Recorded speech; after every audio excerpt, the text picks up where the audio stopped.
Bien, donc bonjour à tous, et puis donc, je remercie la PHG de m'avoir invité à vous présenter quelques résultats d'une dizaine d'années de travail que j'ai déjà partiellement publié sous forme d'articles.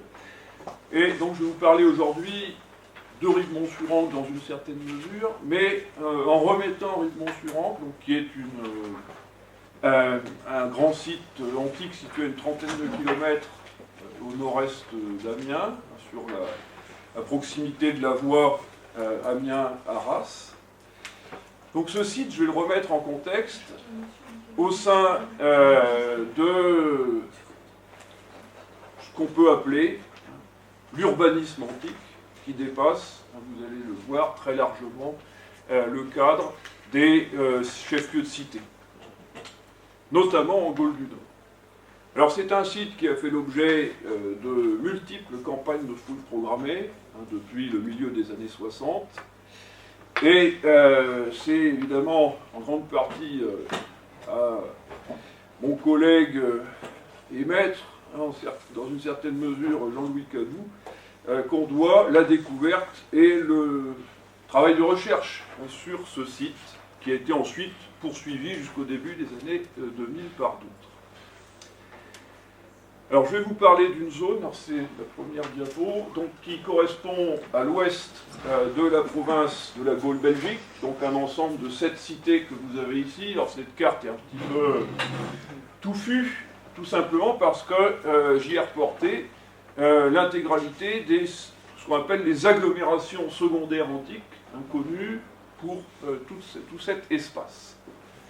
Donc ça correspond à la moitié des cités de la province de Gaule-Belgique, avec, vous le voyez, un maillage extrêmement fin de l'occupation.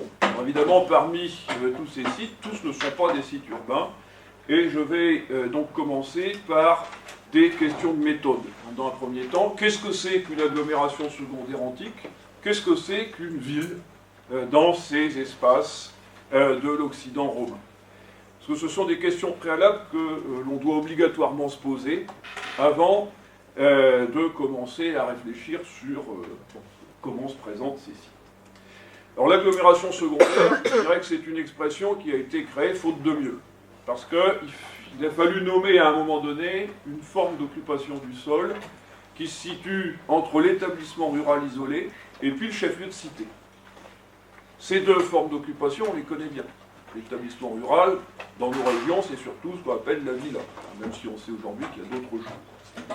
Le chef-lieu, on le connaît, on a une liste des cités bien établie, on a des listes également de chefs-lieux de cité qui sont bien connus. Par exemple, Amiens, où nous sommes, un chef-lieu de la cité des Empires. Mais entre deux, on a une foule d'habitats agglomérés très hétéroclites. Ça va du hameau jusqu'à une grande ville qui va s'étaler sur plus de 100 hectares. Comme Vendôme-Caply, ici, numéro 13, sur le territoire de la cité des Bellovaques. Donc c'est quelque chose qui est très hétéroclite, et beaucoup de collègues nous ont reproché à ceux qui utilisent le terme, bon, vous appelez ça agglomération secondaire, c'est un fourre-tout, aucun intérêt intellectuel. Bon, d'accord, mais le problème c'est que nous n'avons pas mieux.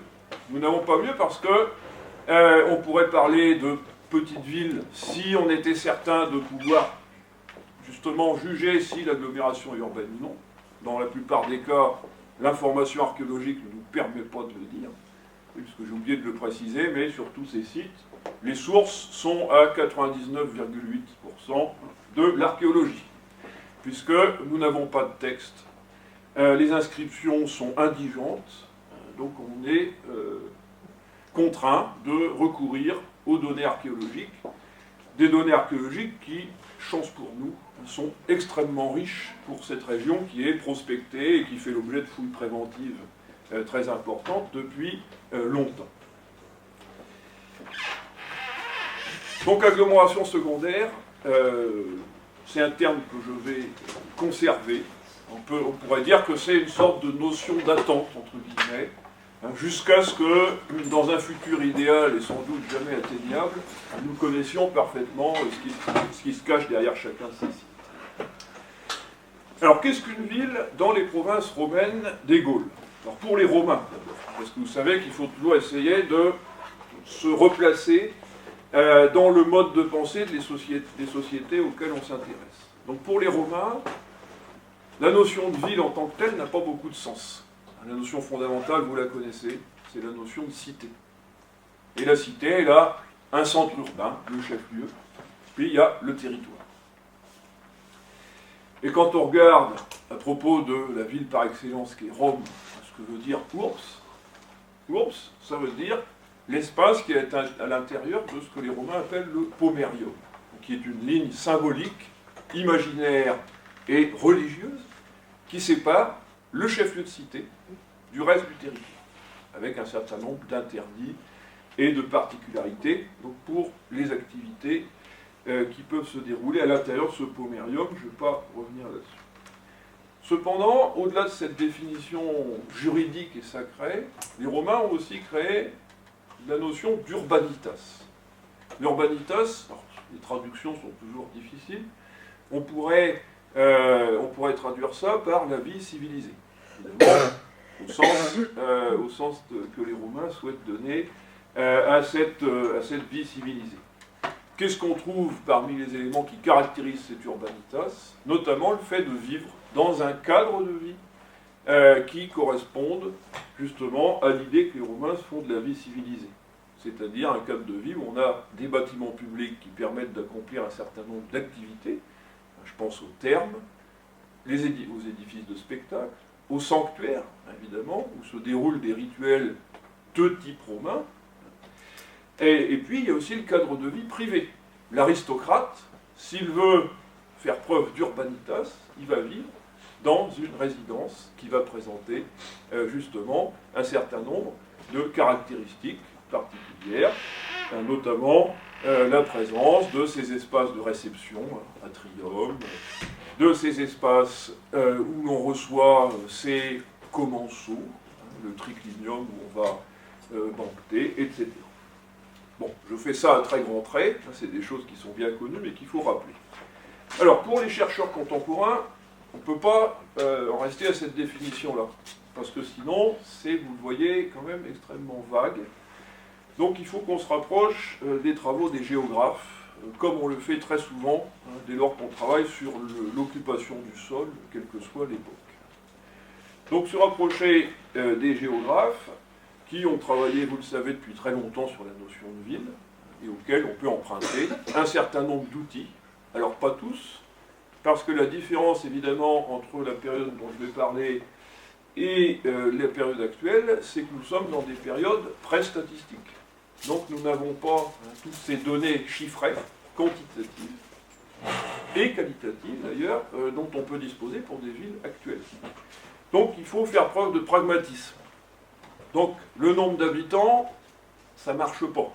Nulle part, on a une liste des habitants de telle ou telle ville, que ce soit ici ou même à Rome même, puisque les recensements, c'est des listes de citoyens. Donc on est obligé d'extrapoler. On peut réfléchir sur la surface bâtie. C'est un argument un peu plus solide, mais dont il faut aussi se méfier, parce qu'ensuite, il faut essayer de quantifier la densité de ce bâti.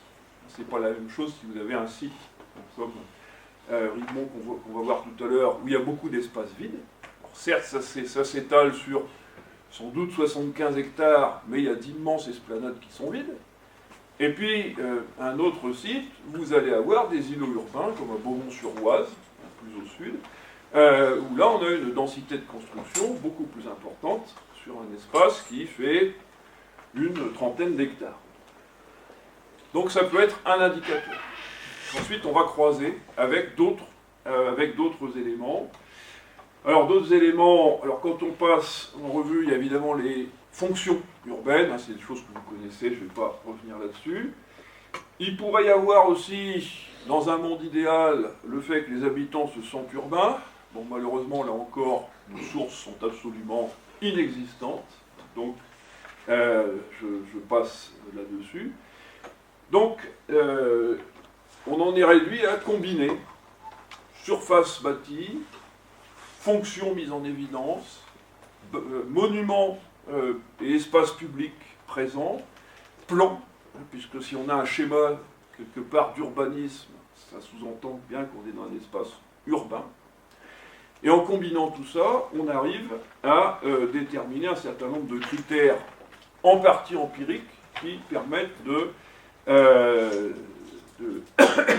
définir justement l'urbanité. Alors ça, c'est sur la diapo suivante. Oui, j'avais mis les titres, donc vous pouvez passer les titres du coup, parce que là, ça c'est toujours pareil, on prévoit des trucs, voilà, c'est juste après celle-ci, normalement. Bon, alors je ne sais pas si vous pouvez lire, donc là-bas, j'avais mis dans la colonne de gauche tous les sites parmi les plus de 110 qui étaient sur la carte, qui remplissent au moins un des critères de cette urbanité. Et puis ensuite, vous voyez que, bon, en complétant un tableau, on arrive à constater que dans certains cas, on a un plan régulier, bon, ce qui déjà est intéressant, parfois même avec le quadrillage de rue comme à Beaumont-sur-Oise. On peut avoir des édifices de spectacle, thermes, places publiques, basiliques. Alors ça c'est un élément dont il faut se méfier aussi, puisque c'est un terme qui est polysémique. Donc, la basilique, c'est à la fois évidemment ce qu'on peut trouver sur un forum, donc a priori pas dans ces agglomérations, c'est surtout quelque chose qu'on peut aussi trouver dans un sanctuaire. Et l'épigraphie nous en atteste, notamment à Bois-l'Abbé, tout à l'ouest de la cité des Anglais. Alors, le quadrillage régulier, donc on le trouve à Beaumont-sur-Oise, et puis il y a des quadrillages un petit peu moins réguliers dans quelques autres grandes agglomérations, Vendôme-Caply, Rivemont-sur-Ancre, justement, ou encore Boulogne-sur-Mer. Et puis, parfois, on a une parure monumentale assez importante. On peut montrer la diapo suivante. Donc, vous avez donc, un plan qui a été fait dans les années 90 de Vendôme-Caply. Vous voyez qu'il y a des axes directeurs, même si la prospection aérienne ne permet pas de rendre un plan extrêmement précis. On peut passer à la suivante. Donc, donc ça, c'est Beaumont-sur-Oise. Donc ici, on a véritablement cette grille que vous connaissez bien, qui est typique au départ des chefs-lieux de cité, et qui ici a été transposée. Donc là, on est en présence indéniablement d'un espace urbain, où on trouve d'ailleurs à un certain moment un quartier monumental avec théâtre, amphithéâtre, sanctuaire, fontaine publique, etc. On peut passer à la suivante. Donc ça, c'est le plan général de Rivemont-sur-Ancre, d'après les fouilles et surtout les prospections aériennes de Roger Agache. Bon, je vais m'y attarder 2 secondes. Donc on a un site donc, qui est implanté sur une légère pente. Au fond ici, vous avez un petit cours d'eau qui s'appelle l'Ancre. Le sommet est occupé par ce vaste complexe cultuel sur lequel je vais revenir tout à l'heure. Et vous voyez que vous avez une succession de places, alors certaines à l'intérieur du péribole du sanctuaire, et puis d'autres en avant. Le tout ponctué par des édifices monumentaux. Donc un théâtre qui devient théâtre-amphithéâtre, un édifice thermal, d'autres choses qui ne sont pas connues pour l'instant, parce qu'il n'y a pas eu de fouilles et de sondages dessus. Donc tout ça, ça se développe dans un espace trapézoïdal, délimité ici par des axes de circulation ou murs, je n'en sais absolument rien. Et puis derrière, tous ces petits éléments, ce sont des habitats. Des habitats que nous connaissons assez mal, malheureusement. Alors ensuite, donc la suivante, j'avais mis aussi donc, un plan de Boulogne, bon, avec la particularité ici que vous avez donc une juxtaposition d'une agglomération civile dans cette zone et d'un camp militaire de la flotte de la Manche sur la partie haute, ce qui est devenu le château, évidemment, enfin la ville fortifiée, pardon, le château étant plus petit, de Boulogne-sur-Mer. Alors, dans la plupart des autres cas, le plan est beaucoup plus simple. On a un axe, et puis l'habitat se développe de part et d'autre, avec éventuellement des ruelles qui partent de cet axe principal. Alors, on a parfois donc, présence d'une place publique. Alors, c'est ce qu'on voit sur le plan suivant. Bon, il est un petit peu ancien, mais néanmoins juste. Vous avez ici un espace vide. Ça, c'est donc Chanlieu, dans la commune de Rouy, au sud de la forêt de Compiègne. Vous avez donc une esplanade entre le théâtre et le temple, donc de part et d'autre d'une rue qui est probablement pas une voie romaine, mais une plus récente. Alors ensuite, donc on peut rester là-dessus pour l'instant. Alors, la corrélation entre la présence d'un plan régulier et pensé et l'importance de la parure monumentale de ces sites, elle est assez forte. Elle est assez forte et elle nous permet de réduire à une grosse dizaine le nombre de sites sur ces 7 cités qui peuvent être qualifiés d'urbains, en plus des chefs-lieux de cité, dont je ne vais pas parler ce matin, ça serait encore un autre sujet. Alors si on regarde la taille des agglomérations, donc sur ce tableau, on constate que certaines sont toutes petites. Capi, 5 hectares, Licourt ou Hermes, 5 à 10 hectares, etc. En revanche, à l'autre extrémité du tableau, qu'est-ce qu'on a? Saint-Martin-Longo, 100 hectares, sur un point de rupture de charge entre l'Oise et le réseau routier. Vandeuil-Caply, au moins 100 hectares, au nord de la cité des Bellovaques, donc comme Saint-Martin-Longo. Donc Ribemont, 60, c'est vraiment l'estimation minimale, Boulogne-sur-Mer, environ 60, etc. Donc on a un certain nombre de grosses agglomérations qui disposent d'un plan régulier, d'une parure monumentale assez importante. Donc là, sans risque de se tromper, on est en présence de ville. On est en présence de ville et c'est quelque chose qui est intéressant, parce que jusqu'à la fin des années 80, il y avait une sorte de réticence, de tabou autour de ces questions, parce qu'on était encore dans une certaine mesure dans la vision héritée de Camille Jullian et des grands spécialistes de la Gaule de la fin du XIXe et du début du XXe siècle, qui certes avaient un peu, pour certains beaucoup utilisé l'archéologie, mais qui en étaient restés à une vision très marquée par les sources littéraires antiques, notamment César. Or, César, il nous décrit une situation entre 58 et 51 avant Jésus-Christ. Alors que là, ce que je vous ai montré, ce sont des éléments qui concernent plutôt la période suivante, le Haut Empire. Donc pendant longtemps, la théorie qui a été présentée, c'est qu'on avait un espace sous-urbanisé. Parce qu'on a des cités de très grande taille par rapport aux cités du pourtour méditerranéen ou d'Italie. Et puis, on reportait mécaniquement le chef-lieu. On disait, ah bah oui, ici, il y a une ville tous les 100 km, parce que les deux chefs-lieux, ils ont 100 km de distance. Or, en reportant ces autres sites, c'est sur la carte suivante, justement, voilà, après cette... Donc ici, vous n'avez plus, donc en noir, que les sites urbains qui sont attestés avec certitude, puis j'ai laissé donc les chefs-lieux de cité, qui sont ces cercles évidés. Donc vous constatez qu'on a un maillage urbain, alors sauf dans la partie occidentale, mais là ça tient aussi à un déficit de recherche, on a tout de même un maillage qui est fin, avec parfois même des couples un peu étonnants. Par exemple, Saint-Quentin et Vermont, c'est distant de un peu plus de 12 km. Donc on a parfois des choses un peu curieuses. Alors je ne vous expliquerai pas le détail des hypothèses qu'on peut faire sur la raison pour laquelle il y a telle ou telle ville à tel emplacement. Je vais essayer d'être un peu plus synthétique. Donc après ce moment de méthode, je vais vous parler donc de la naissance et du développement de ces agglomérations urbaines au Haut Empire. C'est quelque chose de nouveau. Là, c'est une rupture claire avec l'âge du fer, avec la période qui précède la guerre des Gaules. Rupture claire, bon, même si, là aussi, il ne faut pas dire que les Romains sont arrivés et ont implanté la civilisation. C'est une approche qu'on a largement dépassée.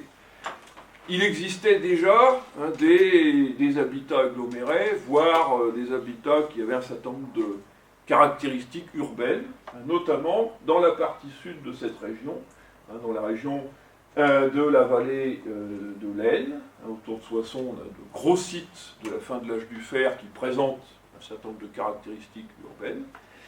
En revanche, pour la partie nord, il est vrai qu'on ne connaît pas, pour l'instant, d'agglomération antérieure à la conquête.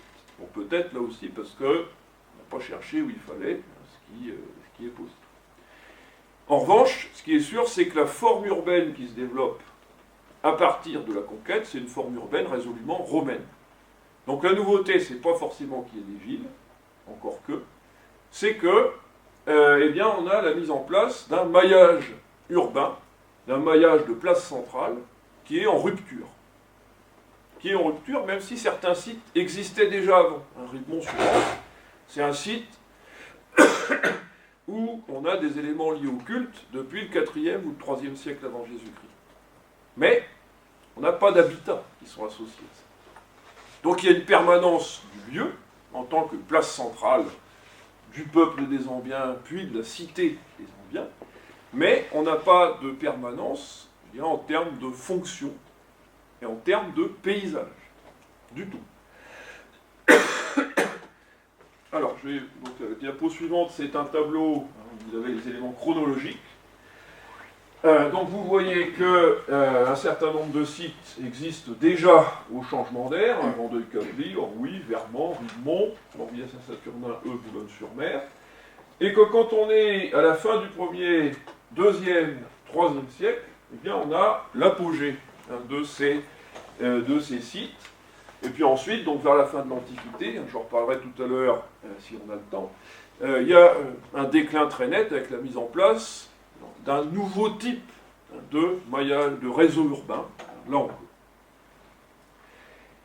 Alors, la chronologie, elle est importante, parce que ce que je vous ai présenté en première partie, c'était une approche globale sur le Haut-Temple. L'histoire, vous savez qu'il faut toujours tenir compte des dynamiques.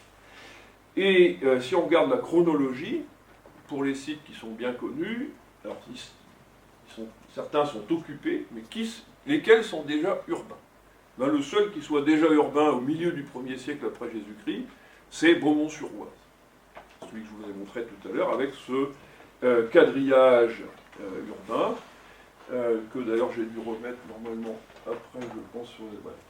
Donc ça, c'est un site qui est créé autour de 25 après Jésus-Christ, alors sur une position assez intéressante, puisqu'ici, on a donc une grande voie qui relie le chef-lieu de cité des Parisis, Lutèce, à Beauvais et Amiens, chef-lieu de cité des Bellovaques et des Ambiens.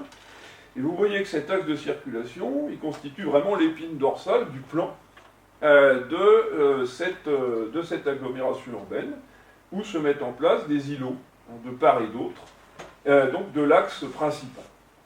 Et c'est une agglomération qui est installée juste au-delà de la zone inondable de l'Oise, qui est un axe fluvial important. On a retrouvé un certain nombre d'épaves antiques dans le lit de l'Oise, un lit de l'Oise qui s'est déplacé en plus, il passait beaucoup plus près du site antique de Beaumont durant l'Antiquité. Et donc, associé à cette ville, on a un port fluvial avec aménagement de bassins, d'enrochement, quelque chose d'assez important, et des entrepôts. Donc on est clairement un lieu privilégié de rupture de charge entre le réseau fluvial, parce que là encore, on parle toujours des voies romaines, mais il ne faut pas oublier qu'il y a beaucoup de marchandises qui circulent par voie d'eau, notamment les ponts d'Éreux. Donc point de rupture de charge entre ce réseau fluvial et puis cet axe nord-sud, entre le cœur du bassin parisien et puis le plateau Picard. Donc là, dès les années 25-30 après Jésus-Christ, on a une partie de ce quadrillage de rues qui est en place, et on trouve un certain nombre d'ateliers, notamment ateliers de potiers. Donc si on veut interpréter les raisons de la naissance de cette ville, il semble très clairement qu'elle soit surtout économique. Économique, puisqu'on a un centre de production de céramique qui exporte bien au-delà de l'agglomération, et puis, bon, à l'échelle régionale, c'est pas non plus les sigillés de Lezoux qui vont aller jusque sur les côtes d'Inde ou de Chine, on n'est pas là, mais c'est quand même déjà bien. Et puis, on a aussi donc cet important mouillage fluvial qui permet justement des activités de stockage, du commerce, et évidemment la richesse qui est associée à tout ça. Donc à la fin du 1er siècle après Jésus-Christ, toutes les cités, sauf la plus petite, celle des Sulbanectes autour de Senlis, mais là ça tient à sa taille, comportent un site urbain voire 2, voire 3, en plus du chef-lieu de cité. Donc vous voyez bien que là, on a ce maillage dont je parlais tout à l'heure. Et très vite, le développement de ces sites urbains il se fait aussi par la construction monumentale, avec l'évergétisme, c'est-à-dire cette pratique culturelle romaine qui veut que l'aristocrate fortuné redistribue volontairement une partie de sa fortune pour le bien public, en finançant la construction d'un édifice de spectacle, d'un édifice thermal, etc.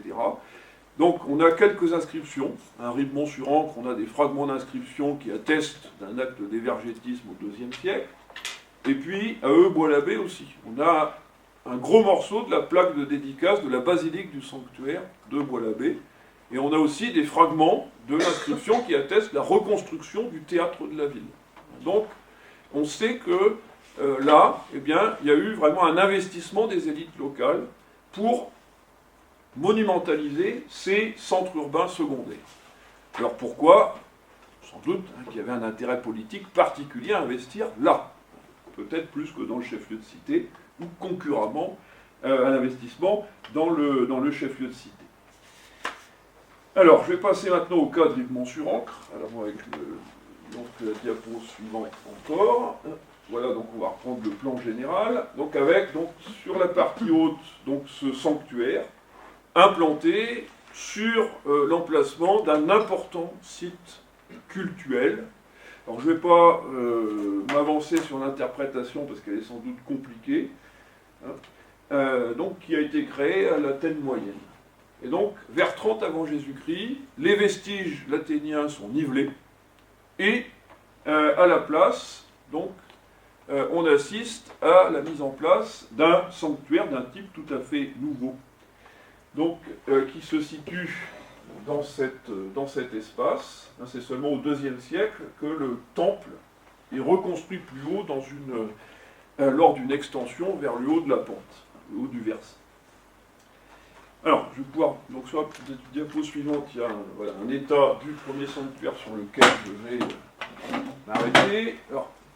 Donc vous avez ici un bâtiment principal, qui se présente sous forme de 2 carrés emboîtés. Bon, c'est ce qu'on appelle un haut empire, un fanum, sauf que là on est bien avant l'époque où il y a ce type de structure.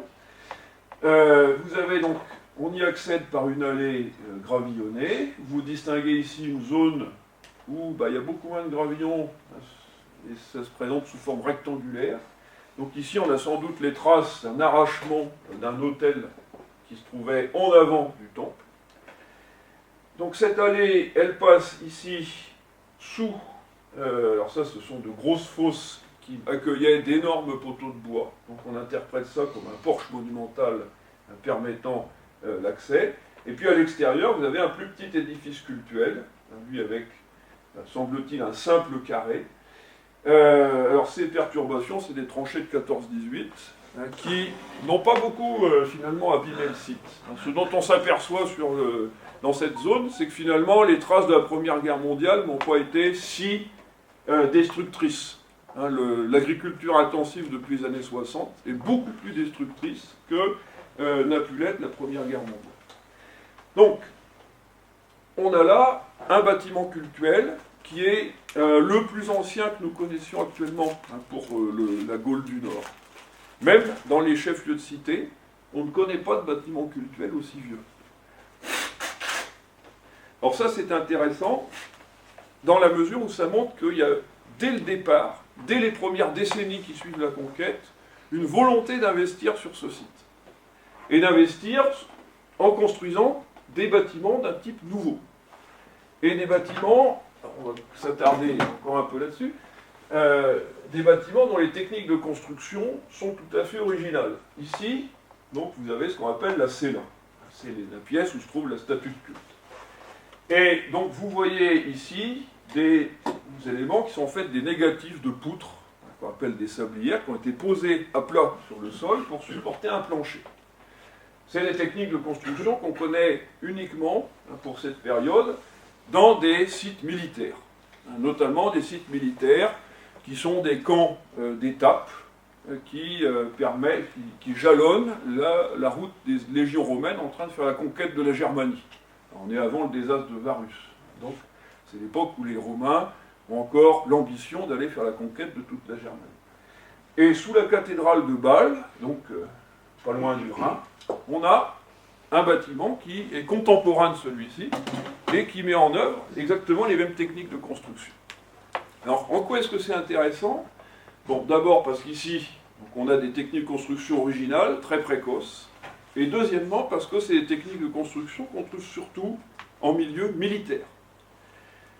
Donc une interprétation qu'on pourrait faire de Ribemont-sur-Ancre, c'est que c'est un site dont les premiers développements monumentaux antiques seraient le fait de, finalement, peut-être d'auxiliaires de l'armée romaine, qui ont appris un certain nombre de techniques de construction au service de Rome, et puis qui, revenant dans un cadre que je ne pourrais pas vous préciser, parce qu'on n'a pas de texte ni d'inscription, évidemment, entreprennent donc de construire ce temple d'un nouveau type à Ribemont.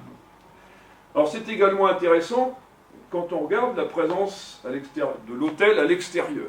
Ça, c'est une caractéristique du culte romain. Donc on est là une vingtaine d'années, une trentaine en comptant très large, après la conquête césarienne, et on a déjà un sanctuaire qui présente toutes les caractéristiques de pratiques rituelles romaines, en rupture avec ce qu'on connaît avant. Bon, là aussi, j'aurais eu 3 ou 4 heures, je vous aurais présenté les sanctuaires gaulois, mais là vous êtes obligé de me croire sur parole, hein, mais vous verrez que c'est des choses qui sont assez bien connues. Donc ça, c'est quelque chose qui est intéressant. Alors précisons aussi que tout ce que vous voyez sur le pourtour, c'est des blocs de grès qui sont installés dans des creusements pour caler des poteaux. Des blocs de grès qui proviennent de l'état gaulois du sanctuaire qu'on a démoli. Donc on voit bien là cette récupération. Alors ensuite, diapo suivante, donc la deuxième phase du sanctuaire. Alors c'est un plan qui a été fait à un autre moment, donc ça n'a pas encore été fouillé. Donc vous retrouvez la même organisation, l'édifice principal, l'édifice cultuel secondaire, mais vous voyez que là, on a des techniques de construction qui sont différentes, notamment ces poutres sablières, on les trouve pour supporter un plancher qui va se trouver dans la galerie autour de la cella. En revanche, on a présence de soubassements qui laissent penser qu'on a là des colonnades. Alors ça, c'est l'état augusto-tibérien entre 10 avant et 20 après Jésus-Christ. On a des colonnes donc, de pierre, les plus anciennes de Gaule du Nord. Là aussi, en ville, on n'en trouve pas à cette époque-là. Donc j'insiste peut-être un peu lourdement sur le côté exceptionnel de ce site, mais je crois que c'est important. Et on a retrouvé aussi dans les déblais de la démolition de cet état du temple, des fragments d'enduit peint avec des motifs figurés. Quelque chose qui est complètement absent de tous les autres sites de cette région. Alors on y trouvait notamment des représentations de personnages masculins, féminins, des éléments d'architecture, des animaux, des oiseaux, des monstres marins, des grappes de raisin, bon, des choses qu'on trouve très classiquement dans la peinture murale romaine. Donc on a des matériaux nouveaux, des décors qui là aussi sont typiques du monde romain, évidemment, là encore, un investissement financier qui a dû être extrêmement coûteux pour mettre tout ça en place. Ensuite, donc, diapo suivante, on a le troisième état avec la mise en place d'une clôture autour de cet espace cultuel. Donc ça, c'est dans les années 50-60. Donc, diapo suivante, parce que je vais passer assez vite. Donc ensuite, on a mise en place d'un portique plus monumental avec des exèdres, ces petites pièces qui sont des renfoncements dans les portiques. Alors vous reconnaissez encore les bâtiments cultuels. Mise en place également d'un puits avec un espace maçonné autour pour un certain nombre d'éléments liés aux purifications, donc on sait qu'elles font partie de ces pratiques cultuelles. Donc petit à petit, on a là une monumentalisation qui est tout à fait croissante. Donc diapo suivante s'il vous plaît. Voilà, et là, on arrive donc à l'état le plus monumental, celui de la fin du IIe siècle. À un moment où on a démoli, donc ici, tous les anciens bâtiments cultuels pour construire quelque chose de beaucoup plus gros. Et d'ailleurs, ça n'a pas été facile parce que les archéologues ont observé qu'il y a eu des problèmes. On a changé de plan à un moment donné parce que sans doute le système de fondation et de soutènement du podium n'avait pas été pensé assez solide pour supporter donc ce temple. Alors vous voyez qu'ici on n'est plus en présence d'un temple avec double carré emboîté, mais d'un plan qui nous rappelle beaucoup plus des plans de temple classiques, avec là c'est là, ici un pronaos, un vestibule, et puis donc une galerie. Et autour, donc on a toujours, mais beaucoup plus régulier, ce système de portique, et ensuite donc une série d'esplanades. Et puis ici, donc on installe un dallage dans cette cour, à l'emplacement des anciens bâtiments cultuels. Donc on a vraiment une volonté, semble-t-il, de théâtralisation encore plus importante du sanctuaire. Donc, vous pouvez mettre la diapo suivante, c'est une restitution qui pourrait être largement discutée, il faut imaginer des décors aussi, de ce à quoi pouvait ressembler ce temple dans son état final. Bon, alors vous avez vu que le plan ne correspond pas vraiment à la restitution, parce qu'elle est un peu plus ancienne, puisqu'ici, c'était avant qu'il y ait cette hypothèse de galerie de circulation autour. Donc on est là, face à un monument qui ne serait pas du tout déplacé, finalement, dans le monde méditerranéen. Quelque chose qui est tout à fait comparable, par le plan, à la maison carrée de Nîmes, au sanctuaire du Cigognier à Avenches, ou encore au sanctuaire du temple dit Janus à Autun. Donc des choses qui se classent, des constructions qui se classent parmi les grands bâtiments cultuels. Et ça, donc c'est un bâtiment cultuel qui continue de fonctionner, semble-t-il, jusque dans le courant du IIIe siècle. Là encore, sur la fin des sanctuaires, ça c'est un domaine sur lequel je travaille depuis quelques mois. Et donc on s'aperçoit là aussi que pendant longtemps on a dit bon, tous ces sanctuaires disparaissent avec la christianisation. Non, ils sont désaffectés, voire démolis de manière très organisée bien avant. Puisque dès les années 250, 260 après Jésus-Christ, dans beaucoup de cas, ces sanctuaires sont rituellement fermés. Et au Vieil-Évreux en Normandie, les fouilles menées depuis une dizaine d'années montrent clairement qu'on a des rituels de fermeture. Qu'ensuite on peut réutiliser le site pour faire autre chose. Au Vieil-Évreux, par exemple, on réutilise le temple pour en faire une forteresse qui surveille une voie de circulation. On peut également ensuite assister à des chantiers organisés de démolition, sans doute organisés justement par les autorités de la cité, où on va récupérer soigneusement tout ce qui est récupérable pour l'utiliser dans d'autres constructions, en particulier les remparts urbains qui sont construits de plus en plus nombreux autour des chefs. Donc on a là des structures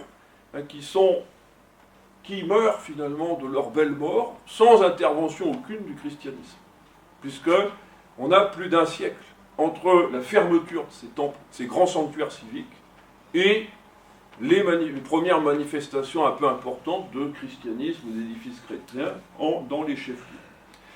Entre deux, qu'est-ce qui se passe? Eh bien, bon, c'est un peu compliqué.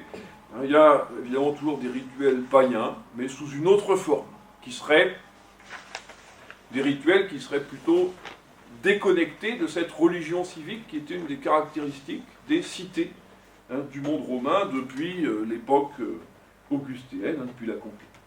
Alors ensuite on peut donc continuer. Donc, au milieu, donc, le théâtre, on peut passer à la diapo suivante tout de suite, donc, qui a fait l'objet ici de sondages réalisés par Jean-Louis Cadou à la fin des années 70, qui ont montré qu'il y avait deux états de ce théâtre, et que ce théâtre, il est transformé à un moment donné en édifice à arène. Vous voyez ici qu'on n'a plus la scène, mais l'arène. C'est quelque chose qu'on observe sur d'autres sites des provinces de l'Occident romain, ça permet de disposer, en quelque sorte, d'un deux en un. Un édifice où on va pouvoir à la fois proposer des spectacles scéniques, théâtraux, entre autres, et puis des spectacles de l'arène, combat de gladiateurs, éventuellement de petites vénationnesses, chasse aux bêtes. Bon, là, l'arène est très petite, il ne va pas se passer grand-chose. Mais, disons que pour des raisons d'économie, on fait un deux en un. C'est la même chose qui se passe, par exemple, à Beaumont-sur-Oise, où au début, on a aussi un théâtre, puis ensuite, il est remanié pour en faire un théâtre à arène. Et ici, ce qui montre encore plus l'économie, c'est que ce théâtre, il est fait, évidemment, il est construit dans un sens où la pente soit du côté des gradins, avec une orientation qui n'est pas très bonne pour les spectateurs et pour la visibilité. Alors, la capacité, parce que ça aussi c'est un vieux débat chez les historiens de l'Antiquité, combien de personnes on peut rentrer là-dedans? Ça a été aussi la capacité des édifices de spectacle, un des critères qui a été choisi à un moment donné pour essayer de quantifier la population d'une agglomération. Ça ne marche pas très bien non plus. On ne sait pas d'où viennent les spectateurs. Est-ce qu'on construit un truc démesuré qui était vide? On n'en sait rien. On a des exemples bien plus récents de structures sportives qui sont surdimensionnées par rapport à ce qu'on en fait. Non, mais c'est pour ça que j'insiste un petit peu là-dessus. Donc, ici, on estime qu'il y a à peu près 3000 places. Bon, ça, c'est un calcul savant, en mesurant la largeur des fesses des spectateurs et en supposant qu'ils sont tous à peu près identiques et bien espacés. Donc, c'est plutôt petit. Alors ensuite, donc, diapo suivante, donc on a les termes. On peut passer tout de suite à la suivante, s'il vous plaît. Voilà, là encore, il n'y a eu que des sondages qui ont permis d'identifier un certain nombre de murs, mais c'est un plan qu'on connaît très bien. Un plan qui se caractérise par une structure qu'on appelle en ligne, où l'utilisateur des termes il va rentrer, il va donc faire son parcours et puis ressortir par le même chemin. C'est le modèle le plus simple en termes de plan et de construction des termes. Bon, je ne vais pas insister là-dessus, les termes c'est des choses qui sont bien connues. Donc le théâtre, oui j'ai oublié de préciser, il est construit à la fin du 1er, début 2e siècle, à la même époque que les thermes. Donc au cours d'un programme de monumentalisation de tout ça. Et puis enfin, il y a les quartiers d'habitation, dont je ne vais pas vous parler beaucoup, parce que malheureusement, sur tous ces sites, ce qui a attiré l'intérêt des archéologues, c'était le monumental. Évidemment, parce que c'est ce qu'on voyait. À un moment donné, évidemment, c'est aussi là qu'on allait trouver les plus belles pièces. Bon, ce n'est pas le cas pour Ribemont, ça a été fouillé après l'époque de ces chasses aux beaux objets. Mais, et puis c'était aussi ce qui était le plus, quelque part, peut-être le plus simple. Les quartiers d'habitat, ils ont fait l'objet de quelques sondages, et c'est vrai qu'un de mes regrets, c'est qu'il n'y ait pas eu un grand programme de recherche sur les zones d'habitat qui nous permettrait enfin de répondre à un certain nombre de questions.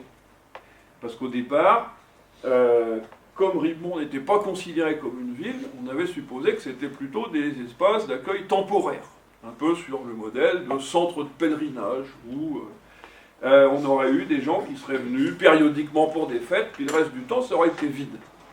Or, ce qui a été trouvé dans les zones d'habitat ne témoigne pas de ça, parce qu'on trouve de quoi? Des éléments qui sont liés à la production artisanale, notamment des éléments liés au tissage, à la métallurgie. On trouve des bâtiments qui ont été largement entretenus, reconstruits, embellis, etc., et ceux de l'époque augustéenne, semble-t-il, jusqu'au IVe siècle après Jésus-Christ. Donc on a un élément important, c'est l'occupation sur le temps long de ces sites. Alors, l'heure tourne beaucoup. Comme j'étais ambitieux, j'avais prévu une troisième partie sur l'Antiquité tardive, mais je vais vous la résumer. On peut passer au diapo suivant, s'il vous plaît. Encore. Voilà. Bon, on va peut-être rester sur celle-ci. Donc, en deux mots, qu'est-ce qui se passe à partir de la fin du 3e et puis jusqu'au 5e siècle? On s'aperçoit que, comme je vous l'ai dit, un certain nombre d'équipements collectifs sont désaffectés. Sachant en plus que le moment où l'archéologue perçoit le fait que c'est désaffecté, c'est-à-dire qu'on va démolir quelque chose qui a l'air d'être entretenu, ça intervient quand même un moment après, je dirais, le début du déclin. Donc le moment qu'on voit vers 250, 260, ou un tout petit peu plus tard pour d'autres sanctuaires, Ribemont, il semble que ça fonctionne encore jusqu'au IVe siècle quand même. C'est le résultat de ce déclin. Le début du déclin, il est assez impalpable pour nous, malheureusement. Donc ça amène à remettre en question, là aussi, un certain nombre de chronologies. Parce que pendant longtemps, vous le savez, on a accusé de tous les maux les barbares qui déferlaient au milieu du IIIe siècle, donc dans les années 260-70. Aujourd'hui, on est largement revenu. Il y a certes, il peut y avoir quelques moments catastrophiques très brutaux, mais de manière générale, on est plutôt dans un processus sur un temps beaucoup plus long. Et puis, donc c'est un moment où on va avoir abandon, je dirais, d'abord plutôt des structures thermales. Alors il semble que c'est aussi parce que ça coûte cher à entretenir. Il faut chauffer, approvisionner en bois, il faut un personnel, entretenir les systèmes de circulation de l'eau, et j'en passe. On a également, donc, démantèlement, je vous l'ai dit, d'un certain nombre d'édifices cultuels. Quant aux édifices de spectacle, c'est un peu compliqué parce qu'on n'a pas de données très récentes, mais il semble qu'il reste peut-être de manière un peu plus durable en élévation, ce qui explique, à un moment donné, qu'on ait des réoccupations. Par exemple, à Vandeuil-Caply ou à Beaumont-sur-Oise, on trouve des traces de fondations légères à l'intérieur, notamment de la zone de l'arène ou de l'orchestra. On a installé au IVe siècle un certain nombre de bâtiments là-dedans, parce que finalement, les murs du théâtre sont protection, quelque part, dans un espace totalement ouvert. Donc c'est ce que certains ont appelé un phénomène de squatterisation de l'Antiquité tardive, donc qui n'est tout de même pas généralisé. Il ne faut pas aller dans cette direction. Quant aux habitats, les zones d'habitat, elles se rétractent de manière assez importante. Si on prend l'exemple de Beaumont-sur-Oise, les insulae périphériques déclinent dès le courant du IIIe siècle, et au IVe siècle, il n'y a plus que la partie centrale de cette agglomération du Haut-Empire qui est encore habitée, avec quand même des habitats de qualité, les chauffages par hypocauste, etc.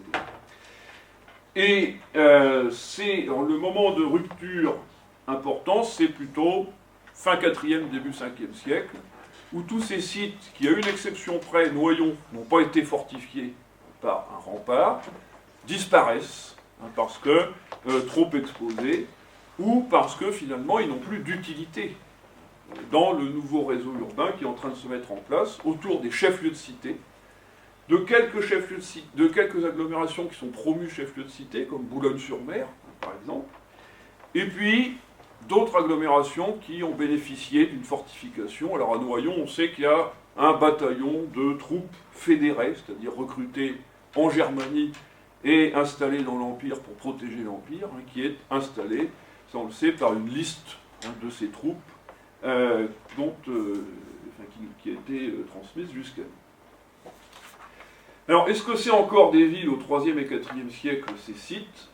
Eh bien, pour l'essentiel, j'aurais tendance à dire que non. Parce que l'un des résultats auxquels je suis parvenu en examinant ces sites et puis d'autres, c'est quand même, pour l'Antiquité tardive, un des marqueurs de la ville, c'est l'existence du rempart. Et un rempart qui n'est pas un truc construit à la va-vite parce que les barbares arrivent et puis on démonte en vitesse des choses. Non, on a des stocks de matériaux. Quand on regarde les techniques de construction, tout est bien organisé. On ne va pas avoir des murs avec des éléments de récupération disgracieux qui vont entourer la ville. Non, on soigne vraiment le rempart. Et là, si on quitte la région pour aller par exemple au Mans, vous avez un rempart de l'Antiquité tardive qui est une véritable œuvre d'art. Ça veut dire qu'on ne s'est pas pressé de faire ça. Ça a été réfléchi et ça a coûté très cher. Ça explique aussi peut-être pourquoi on n'investit plus dans d'autres monuments. C'est que l'argent de la cité, il est majoritairement dirigé vers ces remparts, qui sont quelque part un nouveau signe de la dignité de la cité et de son chef-lieu. Et puis pour les autres, par exemple à Noyon, on peut imaginer que c'est un rempart qui est le résultat d'un investissement de l'armée, cette fois-ci dans un système de défense. Voilà, je vais en rester là parce que je m'aperçois que j'ai même été au-delà du temps que j'avais prévu. Hein, mais bon, j'espère que j'ai réussi à vous montrer que la situation est quand même beaucoup plus compliquée et très différente finalement de la manière dont on pouvait nous la présenter il y a 30 ou 40 ans, et que finalement on est là dans un monde très urbain, hein, puis dans un monde qui change complètement dans le courant de l'Antiquité tardive. On dit souvent l'Antiquité tardive, c'est la transition entre l'Antiquité et le Moyen-Âge. J'aurais tendance à dire non, c'est une période aussi. Il y a le Haut Empire, l'Antiquité tardive, puis après on passe à autre chose, effectivement. Voilà, je vous remercie.